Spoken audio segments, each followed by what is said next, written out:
Bienvenue à tous les bien-aimés avec qui nous partageons ces instants par visioconférence. Et je voudrais aussi, le Saint-Esprit me l'a dit au cœur tantôt, profiter de cette occasion pour bénir le nom du Seigneur par rapport à nos bienvenus qui chaque dimanche aussi, via les réseaux sociaux, nous écoutent, soit par Facebook ou par YouTube. Ici, j'aimerais que Dieu bénisse plus particulièrement la famille Matondo, au Cap, en Afrique du Sud. C'est-à-dire le frère Joseph et sa tendre épouse Deborah. Je veux aussi que le Seigneur Jésus bénisse le frère Trésor à Kinshasa, qui régulièrement aussi nous suit. Et l'apôtre Christophe, de là où tu es au sud du Congo. Que Dieu te bénisse, parce que, vous savez, ici en Europe, notamment en France et en Belgique, nous revivons encore depuis 2-3 semaines une période de confinement. Et la manière dont nous passons les moments de culte peut nous pousser à la distraction. Et ça, c'est un piège dans lequel beaucoup nous pouvons tomber. Parce que nous pensons que, parce que le SARS-CoV-2, le virus qui nous donne la COVID-19, sème la terreur. Et que nous passons des cultes pas en présentiel, c'est-à-dire pas en live physique. Parfois cela peut nous pousser à la distraction. Mais je rappelle ici que lorsque nous lisons très bien les Saintes Écritures, nous nous rendrons compte que le Seigneur lui-même, notre Maître, ça lui est arrivé de prêcher dans les synagogues. Mais ça lui est aussi arrivé de prêcher au bord du lac. Et un jour, il est même monté dans une barque pour prêcher. Donc, ce qui compte, ce n'est pas les lieux. Ce qui compte, c'est la présence de Jésus. Et nous croyons que quelle que soit la manière, si nos cœurs sont disposés, Jésus qui est omniprésent, il est ici. Et ma prière, c'est qu'il te bénisse.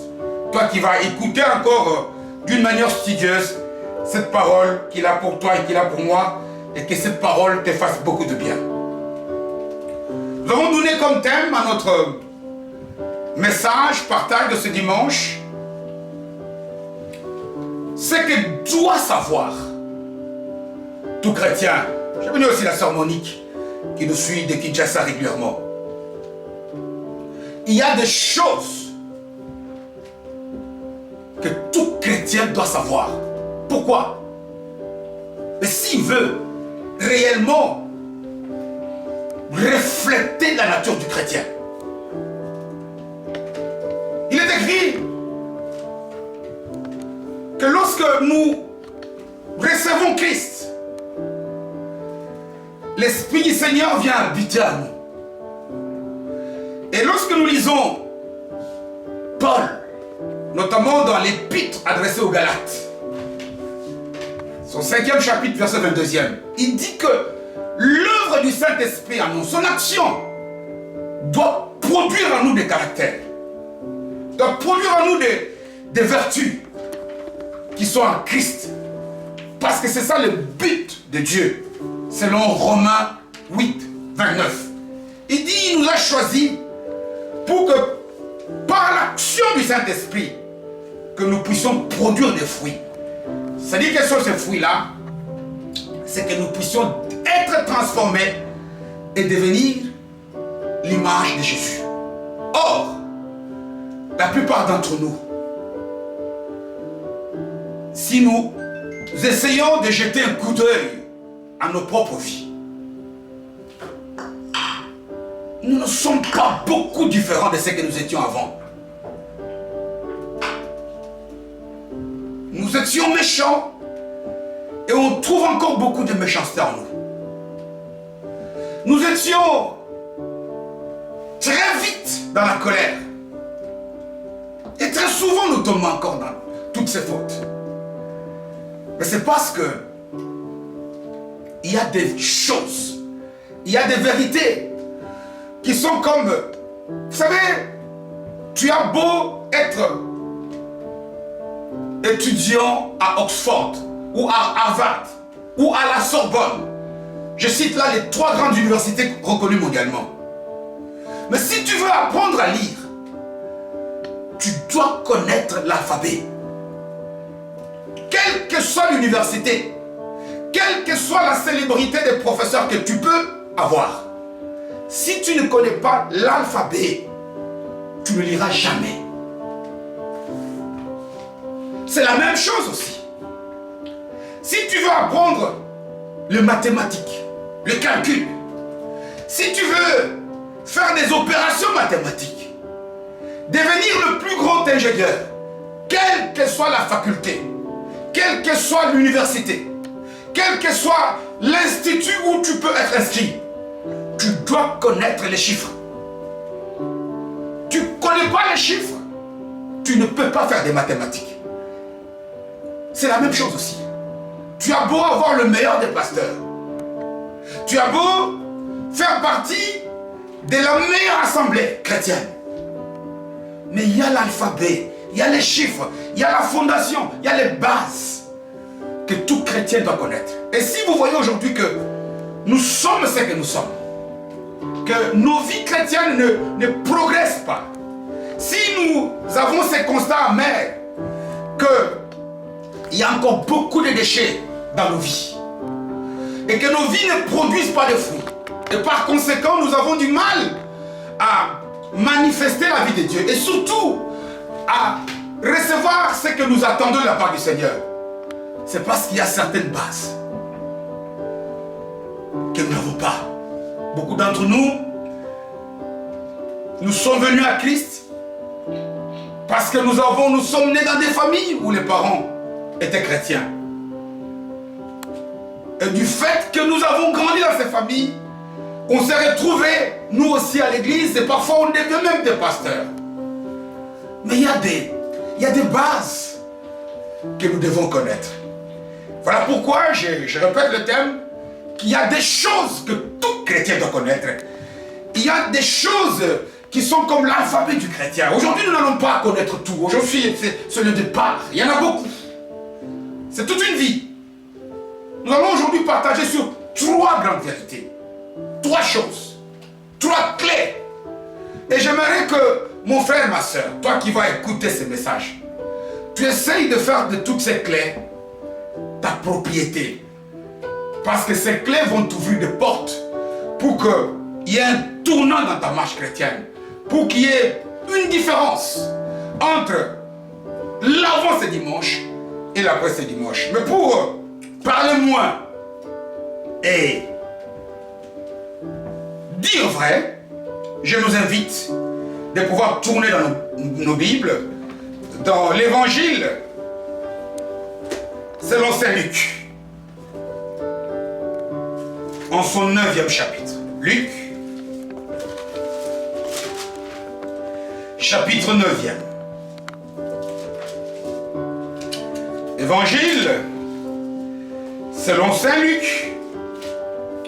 Nous lisons au 9e chapitre et nous le lisons à partir du verset 57e. Donc 57e verset, chapitre 9e, l'évangile selon Saint Luc. Nous y sommes? Je lis la parole de Dieu au nom de Jésus. Pendant qu'ils étaient en chemin, c'est-à-dire le Seigneur et ses disciples et une très grande foule, un homme lui dit, il dit au Seigneur Jésus, Seigneur, je te suivrai partout où tu iras.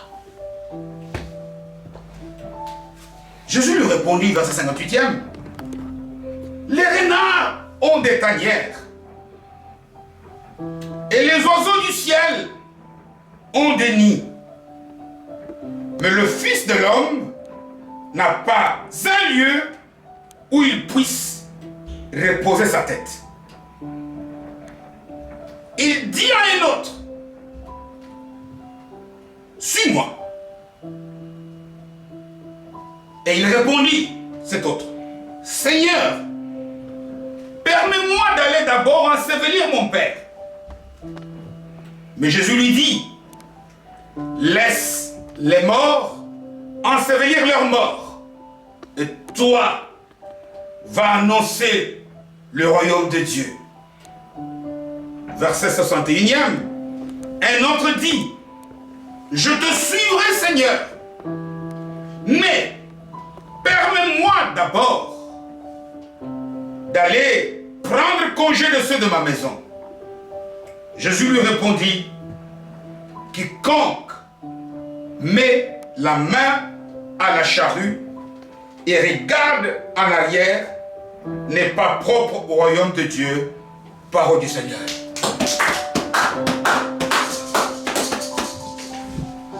Amen. Il y a dans ce bout de passage 3 grandes vérités. 3 grandes clés importantes si tu veux aller loin dans ta marche avec Jésus. Il y a ici des leçons importantes. Voilà la raison pour laquelle je demande au Saint-Esprit de m'aider à parler tout doucement. Et je prie au Saint-Esprit de me donner un langage simple. Un langage que n'importe qui peut saisir sans trop de difficultés. Tellement, il y a des clés. C'est que on peut suivre Jésus. On peut appeler Jésus le Seigneur. On peut être tout le temps au culte tous les dimanches. Faire des choses extraordinaires. Mais il y a encore des choses importantes que tu dois savoir. Vous savez, dans ces pays d'Europe où nous vivons, la médecine est avancée. Nous avons des super médecins, de bons hôpitaux. Nous avons même des bons cabinets privés de médecins. Et lorsque nous sommes malades, notre souci premier, c'est d'aller voir notre médecin traitant, afin qu'il puisse nous soigner et nous aider à ce que notre maladie puisse partir. Mais il y a des choses. Le médecin a un bon traitement. Mais il y a des préalables. Il y a des choses que nous devons faire. Tu ne peux pas aller chez les médecins sans avoir pris rendez-vous. Tu ne peux pas, même lorsque tu as pris rendez-vous, tu ne peux pas aller chez le médecin si tu n'as pas une bonne assurance maladie qui est en règle. Tu ne peux pas aller chez le médecin. Tu peux même à la rigueur aller chez le médecin. Mais lorsqu'il va te prescrire un traitement, encore que tu peux disposer de l'argent pour acheter des médicaments, et surtout prendre le médicament selon ses prescriptions, il y a des tas de choses. C'est la même chose aussi. C'est bien d'avoir la Bible, c'est bien d'écouter la parole comme on l'écoute, c'est bien de prêcher, de prier. Mais ici, dans ce passage, la Bible nous montre ici 3 personnes. Et les comportements de ces 3 personnes nous donnent les 3 leçons importantes que chacun d'entre nous, à partir d'aujourd'hui, doit graver dans son cœur, dans son carnet. Pour savoir, j'ai beau prier, j'ai beau prêcher, j'ai beau jeûner, j'ai beau donner ma dîme, des offrandes, j'ai beau faire des tas de choses. Mais si j'ignore ces choses, à un moment donné, ma marche va s'arrêter. Pourquoi? Parce que je serai déçu du fait que je veux prier et ne pas voir les résultats. Combien de chrétiens aujourd'hui viennent au culte, mais tout en sachant que Dieu n'agit plus comme il a agi dans le passé? Combien parfois on prie pour des problèmes? Parce que je sais que chacun d'entre nous ici, nous sur Visioconférence, tous ceux qui vont m'écouter sur YouTube, beaucoup, nous avons des problèmes que nous avons soumis au Seigneur depuis des mois, depuis des années. Et jusqu'aujourd'hui, on entend encore des réponses. Écris. Voilà pourquoi j'ai dit que ce message est pour toi. Écoute-le. Grave-le dans ton cœur. Mets-le en pratique. Parce que Jésus dit, savoir des choses, c'est bien. Jean 13. Vous connaissez ces choses, c'est bien. Mais encore faut-il que vous puissiez les pratiquer, c'est-à-dire les vivre. Les mettre en pratique. Quelle est l'histoire? Quelle leçon le Saint-Esprit veut nous communiquer à partir du comportement de ces trois hommes? Jésus quitte la ville où il était. Il se dirige vers Jérusalem. Jésus a enseigné beaucoup. Jésus a fait beaucoup de miracles là où il était en Galilée. Il est sur la route. Il se dirige vers Jérusalem. Comme toujours, il est suivi par beaucoup de foule. Et dans cette foule, il y a trois hommes. Il y a trois hommes. Les Saintes Écritures ne précisent pas leur nom. Tu as beau avoir, on a beau t'appeler, je ne sais pas qui. Le problème, ce n'est pas ton nom. Le problème, c'est ce que tu es par rapport à Jésus. Parce que parmi ces trois personnes ici, les Saintes Écritures mettent leur caméra sur trois hommes. Et là, il y a une chose qui n'est pas la première leçon, que j'aimerais que toi aussi tu puisses savoir. Maintenant que toi tu m'écoutes, maintenant que tu pries, maintenant que tu es au culte, qu'est-ce qui peut faire que si la caméra du ciel nous regarde, toi tu sois distingué par rapport à tous, nous tous qui sommes en train de suivre ces cultes? Qu'est-ce qui peut faire que toi tu sois suivi par les caméras du ciel? Qu'est-ce qui peut faire que tu te distingues des autres? Vous savez, on peut être nous tous présents. Mais si on n'est pas comme Bartimée, Jésus peut passer, mais toi tu n'as pas. Amen. Hein? Vous remarquerez que souvent, la plupart des gens qui ont vécu des grands moments, cités dans la Bible, ont eu un comportement extraordinaire alors qu'il y avait des foules. Je citerai Bartimée, mais je peux citer aussi la célèbre femme à la part de sang. Mais je peux citer Zachée.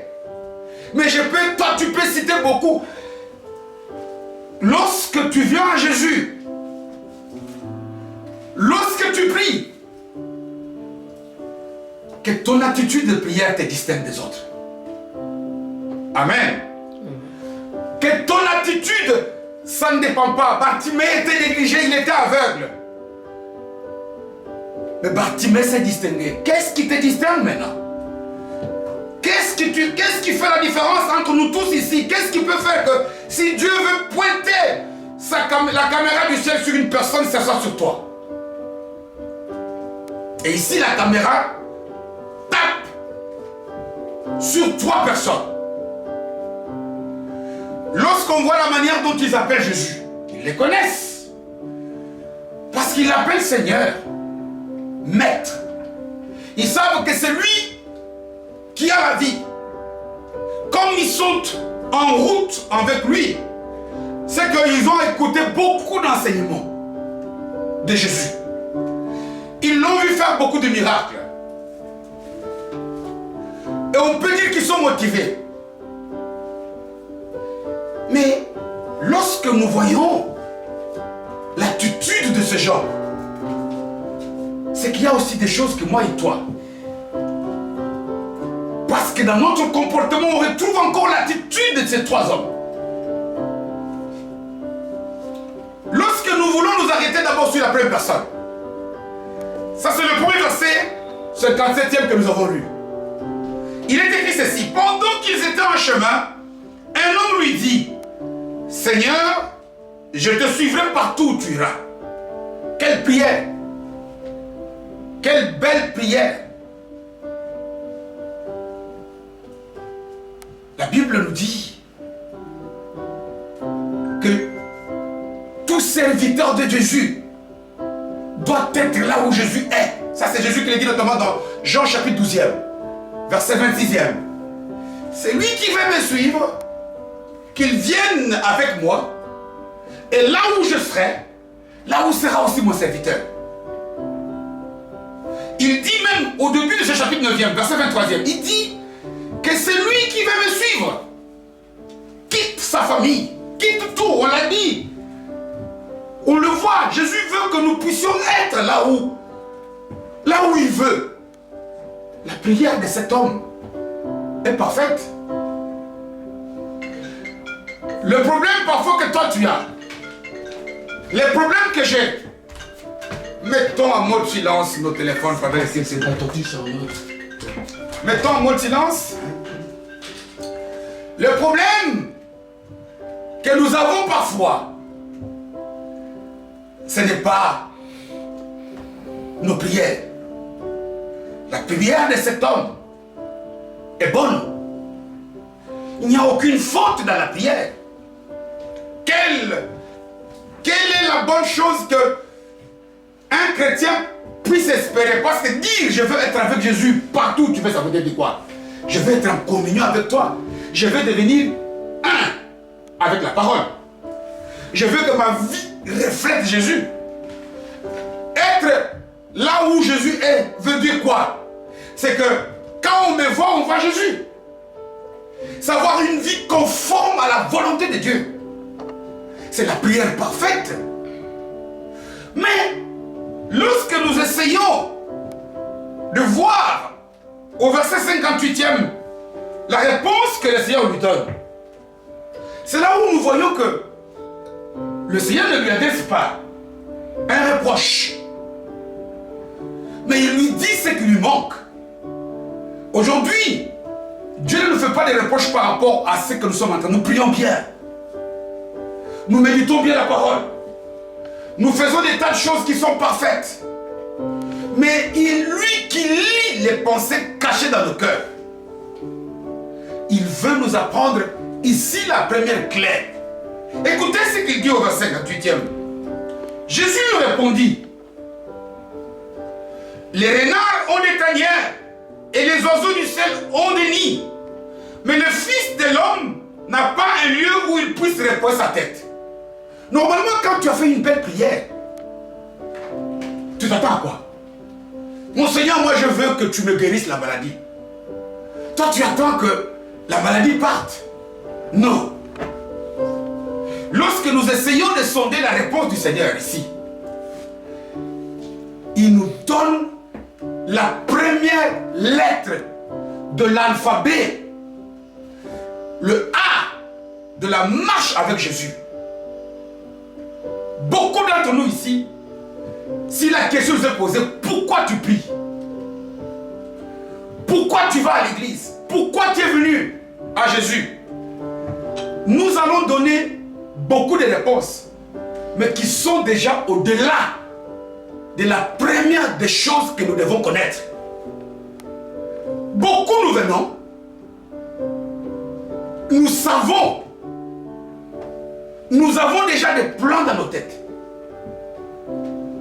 Viens à Jésus, ta maladie partira. Viens à Jésus, tu iras au ciel. Non, ça c'est Jésus qui le sait. C'est le juge qui connaît la sentence. Il nous dit ici, certainement qu'il l'a lu dans nos cœurs. Priez bien, c'est ça. S'attendre à des bonnes choses de ma part, c'est extraordinaire. Mais venir à moi, c'est surtout vivre une vie où toi tu ne connais pas par avance comment je vais te conduire et ce que je vais faire pour toi.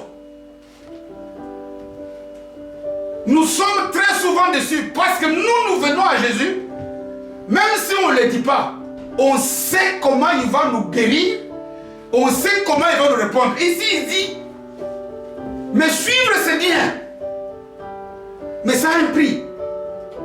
Un prix, non pas un prix comme quand on achète du pain, non. Ça te pousse à vivre une vie où tu ne sais pas l'instant à venir ce que je vais faire de toi. Que tu sois disponible. Regardez Dieu dit à Abraham, quitte ton pays, ta patrie, quitte tout. Mais lisez la parole. Il lui dit, va dans le pays où moi je vais t'indiquer. Voilà la première chose que tout chrétien doit savoir. Même quand tu pries, tu ne dois pas penser à la manière, ni au temps, ni au lieu. C'est-à-dire que nous devons nous attendre que c'est comme si je fais un saut dans les vides, mais la seule chose qui me dit auquel je dois respecter, c'est que le maître m'a dit saute. Je suis au-dessus, au dernier niveau d'un building élevé. Il y a un incendie. Et j'entends une voix par terre qui me dit saute. Mais moi je ne sais pas quand je vais sauter, si je vais tomber sur un matelas, si je vais tomber dans les mains de la personne. Mais ce qu'il veut, c'est que comme tu sais que lui est le véritable pompier, quand il t'a dit saute, tu fais quoi? Tu sautes. La première chose ici que tout chrétien doit savoir, c'est ça. Effaçons dans nos têtes des formules toutes faites. Effaçons dans nos têtes. Vous savez, aujourd'hui, notre nature humaine veut toujours que nous puissions savoir. La plupart d'entre nous, je vais m'habiller ceci. Il le sait. Ça, c'est la nature humaine. La semaine prochaine, qui commence aujourd'hui, naturellement, nous voulons savoir comment il va se passer. J'aime être béni. Quand on prie, Dieu bénit moi. Notre nature humaine n'aime pas que nous puissions vivre dans le flou. Il le sait. Mais ça, c'est la nature humaine. La nature chrétienne, ce qui fait que tu échoues, que j'échoue, que nous échouons, malgré notre bonne volonté, à l'appel du Seigneur, c'est que nous voulons connaître des choses à l'avance. Et c'est une gravissime erreur. Parce qu'à ce moment-là, tu as toujours tes yeux fixés sur ce que tu veux et la manière, et Jésus peut t'appeler à gauche, tu n'entends pas. Tu veux me suivre, c'est une bonne chose. Mais il y a un sacrifice que je te demande. Mais il y a un coût que tu dois payer. Tu fais un saut dans l'inconnu. Tu te jettes dans le vide. Tu ne personne. Regardez, vous savez, lorsque nous essayons de regarder un peu la famille chrétienne aujourd'hui, là, le ministère qui est à la mode, c'est que tout le monde veut être prophète et tout le monde a son prophète. Savez-vous pourquoi? Parce que les gens veulent toujours savoir les choses à l'avance. Voilà pourquoi il y a beaucoup de faux prophètes. La seule chose que nous devons savoir, c'est que Jésus, je te dis, suis-moi. Mais où est-ce qu'il va te conduire? Comment il va te conduire? Quand il va te conduire, tu ne le sauras pas à l'avance. Amen. Les renards ont des cachettes dans les rochers où ils vont se réfugier. Les nids savent. Mais quelqu'un qui veut me suivre, il doit venir sans savoir l'instant après. Voilà même pourquoi l'Écriture dit quoi? L'avenir appartient à qui? À Dieu. Enlevons nos préjugés. Enlevons, on ne peut pas connaître par avance. Non. Il dit, suis-moi, et toi, tout ce que tu dois faire, c'est de le suivre et lui faire confiance. Parce que cette confiance, c'est de savoir que lui ne peut pas me dire d'aller. Vous remarquerez, dans notre nature humaine, si je dis, sœur Marceline, suis-moi, la première question, où? C'est bien, je ne condamne pas. Mais en Jésus, c'est pas comme ça. Lisez, il y a beaucoup d'exemples. Dans la parole, il dit, va, suis-moi, va telle part. Mais il ne te dit pas. C'est lorsque tu traverses une porte qu'une seconde t'ouvre. Même dans ces histoires de la pandémie que nous sommes en train de vivre maintenant. Nous prions. Et nous devons faire ce qu'il doit faire. Avance, nous on avance. Arrête, nous on s'arrête. Prie, toi tu pries. Mais ce sont de dire, mais depuis qu'on a prié, non. Il ne nous donne pas, lui il connaît. Il ne veut chez nous que d'avoir une confiance totale.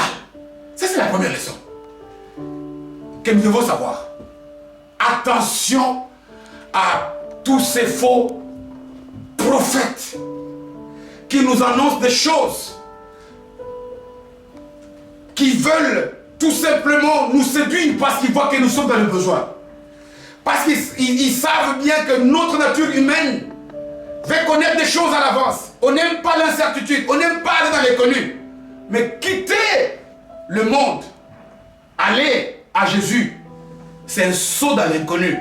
Mais lorsque tu sautes dans l'inconnu, alors que le commandement vient de Jésus, tu vas tomber dans la lumière. Amen. Deuxième leçon. Ça c'est la seconde personne. Qui elle aussi connaît le Seigneur parce qu'elle appelle Seigneur. Et lorsque nous essayons de voir un peu, d'examiner son comportement, c'est même le Seigneur qui va vers elle. Il lui dit, suis-moi. Mais cette personne vient de l'entendre dire ici que la vie en Christ, tu ne sais pas où je vais t'amener. Et en lisant les textes, on voit que son père venait de décéder. Logiquement, elle dit au Seigneur, Seigneur, permets-moi d'abord d'aller enterrer mon père. Et puis je vais venir. Où est la faute? Où est la faute? Pourtant, lorsque nous lisons, le Seigneur n'apprécie pas cela. Mais pourquoi le Seigneur ne l'apprécie-t-il pas? Parce que très souvent, ce passage, nous aussi, les chrétiens aujourd'hui, nous qui voulons exhorter dessus, on le prend au premier degré. Oh, il dit, laissez les morts. Ensevelir leurs morts. Est-ce que Jésus est-il ici contre la parole qui nous dit que nous, les enfants, nous devons honorer nos parents? Et ça n'est pas répété une seule fois. Deutéronome, Éphésiens, Pierre, il nous dit, nous devons honorer nos parents. N'est-ce pas, par la bouche de l'apôtre Paul, quand il parle à Pierre, à Timothée, 1 Timothée chapitre 5, verset 8, il lui dit quoi? Celui qui néglige ses parents est pire qu'un païen. Mais cet enfant veut aller, ce monsieur veut aller honorer son père, l'ensevelir, l'enterrer. Où est le mal? Non. Il y a une leçon que le Saint-Esprit veut nous enseigner ici. La famille est la chose la plus importante bibliquement parlant.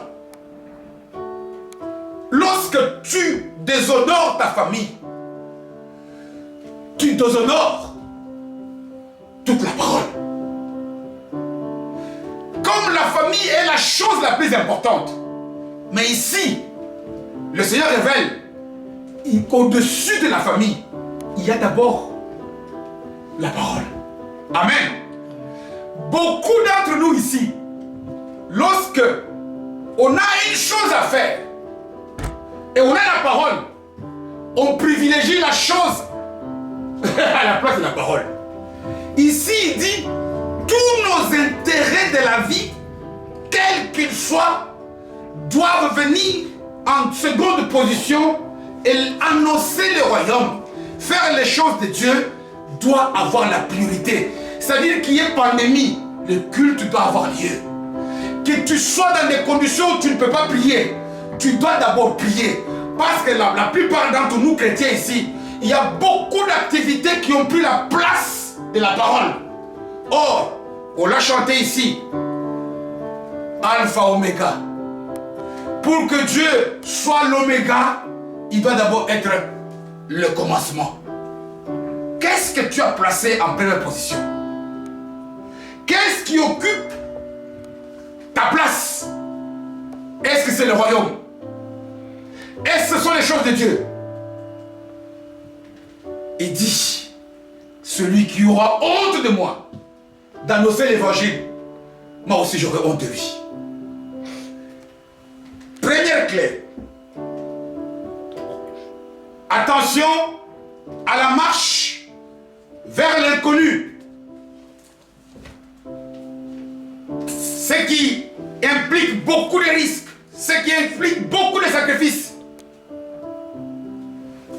Deuxième chose, c'est attention à ce que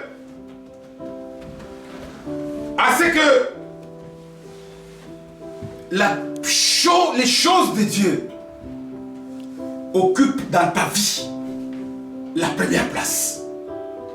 Je vois le temps avance. Je vais passer à la troisième clé où je ne vais pas trop insister parce que par la grâce de Dieu on le fera les dimanches à venir.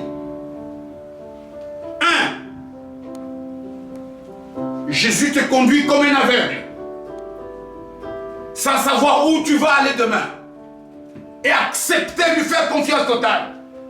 2. Que les choses du royaume occupent la première place.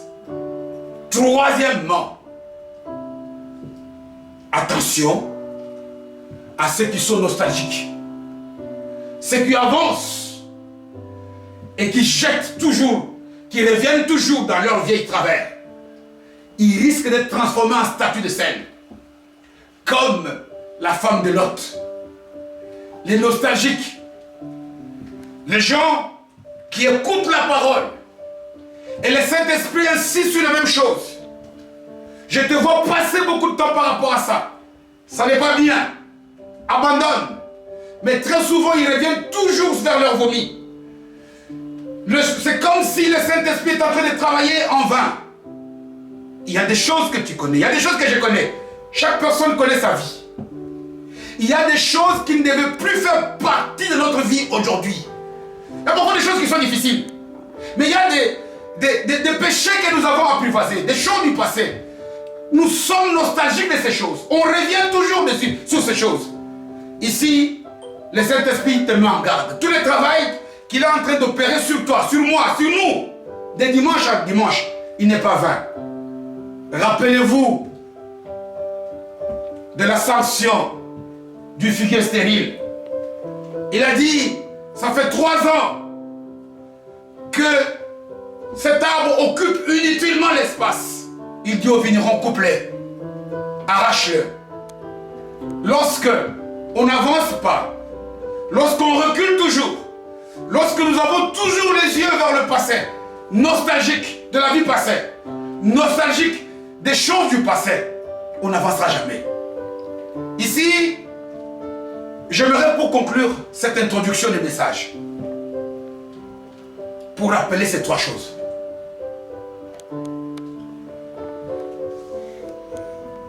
Tu dois payer un prix. C'est-à-dire, accepter les sacrifices que Jésus est le maître. Que je deviens aveugle. Quand une personne est en train de conduire quelqu'un d'autre qui est malvoyant, le malvoyant doit avoir une confiance totale. Et nous, notre maître, c'est bien de l'aimer, c'est bien de prier, mais nous devons enlever les idées que nous avons, qui doivent toujours nous conduire selon l'agenda que nous avons dans nos têtes.